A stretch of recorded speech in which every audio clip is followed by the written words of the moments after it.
दोस्तों आजकल मीडिया में जो आप ये कोरोना का विकराल रूप देख रहे हैं, हर तरफ लाशें ही लाशें, हॉस्पिटल में बेड नहीं, शमशान घाट में जाओ तो भीड़ ही भीड़, वहाँ पे भी जगह नहीं, हॉस्पिटल में ऑक्सीजन ख़त्म हो गया।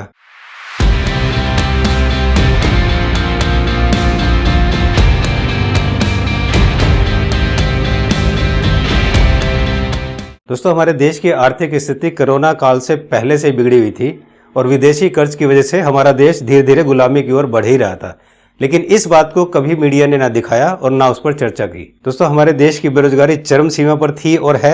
हमारे देश का यूथ दर दर के ठोकरे खाने पर मजबूर है। हमारे देश का यूथ आत्महत्या करने पर मजबूर है, लेकिन इसकी चर्चा ना मीडिया करता है और ना ही कोई खबर इस बारे में दिखाता है। दोस्तों हमारे देश का एजुकेशन और हमारे देश की हेल्थ, ये दोनों ही काफ़ी साल से वेंटिलेटर पर है, लेकिन इस बारे में ना कभी मीडिया ने चर्चा की और ना कभी मीडिया इसको दिखाता है। पर आज मीडिया सुबह से शाम तक दिखाता है कि किस तरह से हॉस्पिटल्स में लाशों की लाइन लग गई है, किस तरह से हॉस्पिटल्स में बेड नहीं है, किस तरह से हॉस्पिटल्स में दवाओं की कालाबाजारी हो रही है और दवाएं उपलब्ध नहीं है, ऑक्सीजन की कमी है और इतने सारे मरने को मरीज हैं लेकिन किसी के लिए भी बेड नहीं है। ये सब सुबह से शाम तक आजकल मीडिया दिखाता है। अगर आपको लगता है कि ये सब दिखाकर मीडिया वाले आपको सावधान कर रहे हैं तो ये आपकी बहुत बड़ी गलतफहमी है। एक्चुअली ये सब दिखाकर वो आपको सावधान नहीं कर रहे हैं, बल्कि वो आपको डरा रहे हैं, और डराने में और सावधान करने में दोनों में थोड़ा सा ही फर्क होता है। ये देश के मीडिया वाले सरकार से गलत नीतियों के खिलाफ तो कभी कुछ बोलते नहीं है, कभी कुछ पोस्टते नहीं है। उस देश की मीडिया ऑफिस में बैठकर सुबह से शाम तक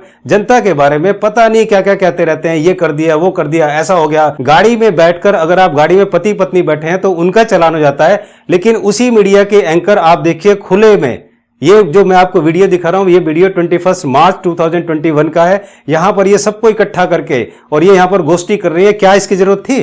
दोस्तों मेरी बात को ध्यान से सुन लीजिए कि WHO की रिपोर्ट के अनुसार भारत में 1 लाख में से 1035 यानी कि 1035 लोग संक्रमित होते हैं कोरोना से, और उनमें से केवल 12 लोगों की मौत होती है। यानी कि 10 लाख में से सिर्फ 10,350 लोग संक्रमित होते हैं और उस 10,350 में से सिर्फ 120 लोग मरते हैं, यानी कि 10,230 लोग ठीक होकर घर चले जाते हैं। जी हां दोस्तों, 10,230 लोग ठीक होकर चले जाते हैं और उसमें से केवल 120 लोगों की डेथ होती है। लेकिन ये मीडिया 10,320 लोग जो ठीक होकर गए हैं उनके बारे में कभी नहीं बताती कि इतने सारे लोग ठीक हो गए हैं, लेकिन वो 120 लोगों की मौत को लेकर पूरे दिन तमाशा बनाती रहती है। दोस्तों अब ये मौतें इतनी सारी क्यों हो रही हैं, ये भी मैं आपको बता देता हूं। दोस्तों मई 2020 को ICMR यानी Indian council of medical research ने एक गाइडलाइन जारी की है जो कि कोरोना रिलेटेड डेथ का रिकॉर्ड रखेगी। और दोस्तों ये गाइडलाइन हर डॉक्टर और हर हॉस्पिटल को मानना पड़ेगा। दोस्तों इस गाइडलाइन के अनुसार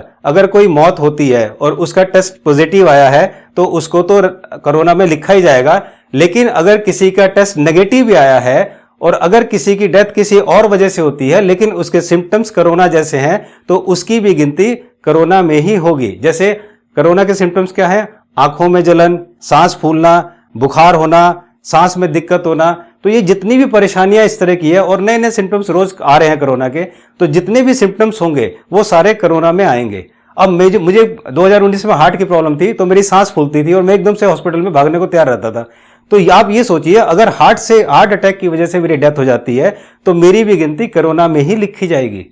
तो अब आप बताइए क्या डेथ का रेट नहीं बढ़ेगा? जितने भी हार्ट के पेशेंट हैं, जितने भी अस्थमा के पेशेंट हैं, जितने भी कैंसर के पेशेंट हैं या जितने भी गंभीर बीमारियों के पेशेंट हैं, उनका इलाज नहीं हो रहा है और अगर उनको प्रॉब्लम होती है और वो हॉस्पिटल में जाते हैं और उसकी वजह से उनकी मौत होती है तो एज पर ICMR गाइडलाइन 2020 ये उस मौत को कोरोना में ही लिखा जाएगा। दोस्तों ICMR की इस गाइडलाइन को मैंने डिस्क्रिप्शन में दे दिया है, आप इसको पढ़ सकते हैं। दोस्तों आप सोच के देखो, 10,350 में से 10,230 लोग ठीक हुए, लेकिन मीडिया उसको नहीं दिखा रहा, और 120 लोग जो मर गए वो मीडिया आपको दिखा रहा है। तो आप सोचो यार कि वो क्या दिखाना चाह रहा है। कुछ तो दिमाग लगाओ यार, कुछ तो दिमाग लगाओ। आप खुद सोचो यार, मोदी जी को अगर डर होता कोरोना का तो बिना मास्क के घूम रहे होते वहां पर लाखों लोगों में। आज चारों तरफ मैंने ऐसी सभा पहली बार देखी है जी, पहली बार देखी है। अब बताइए मेरी शिकायत मीठी है कि कड़वी है? अमित शाह जी को डर होता तो क्या वो घूम रहे होते? वो ये कह रही है कि बीजेपी के जो लोग हैं बाहर से आ रहे हैं, दिल्ली से आ रहे हैं, वो जो है कोविड फैला रहे हैं यहाँ पर। चले चुनाव आयोग निर्णय करेगा। और इन आज तक वालों को डर होता बंगाल की धरती से राष्ट्र तिलक में आपका स्वागत है। या विवेक बिंद्रा जी को डर होता तो क्या ये पार्टियां कर रहे होते, क्या ये घूम रहे होते इतने लोगों के साथ? यार समझते क्यों नहीं आप लोग? अब दोस्तों आपके दिमाग में कई सवाल आएंगे, लोग मर क्यों रहे हैं, शमशान घाट में इतनी भीड़ क्यों है, ऑक्सीजन की कमी क्यों है, अगर ऐसा कुछ जो आप बता रहे हो ऐसा नहीं है तो ये क्यों है? इन सब सवालों के जवाब मेरे पास हैं। लेकिन अगर मैंने जवाब दे दिया ना तो अब ये चैनल और ये वीडियो सब डिलीट हो जाएंगे। ऑलरेडी मेरा एक चैनल डिलीट हो चुका है पहले, ये सब क्योंकि ये बहुत चालू है। इन लोगों ने पहले ही एक पॉलिसी बना रखी है कि आपने किसी ने भी अगर कोरोना के खिलाफ बोला तो समझ लो उसका चैनल, उसकी वीडियो सब डिलीट।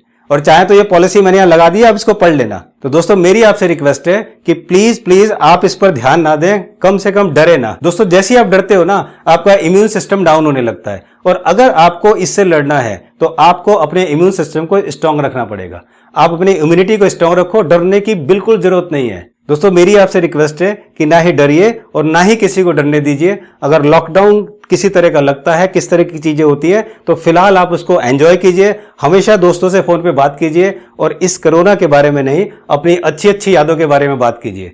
और मेरा विश्वास कीजिए कि आपको कुछ नहीं होगा, सिर्फ आपको डरना नहीं है। अगर आप डरोगे तो कोई आपको बचा नहीं पाएगा। दोस्तों जल्दी मिलता हूं एक नई इंफॉर्मेशन के साथ।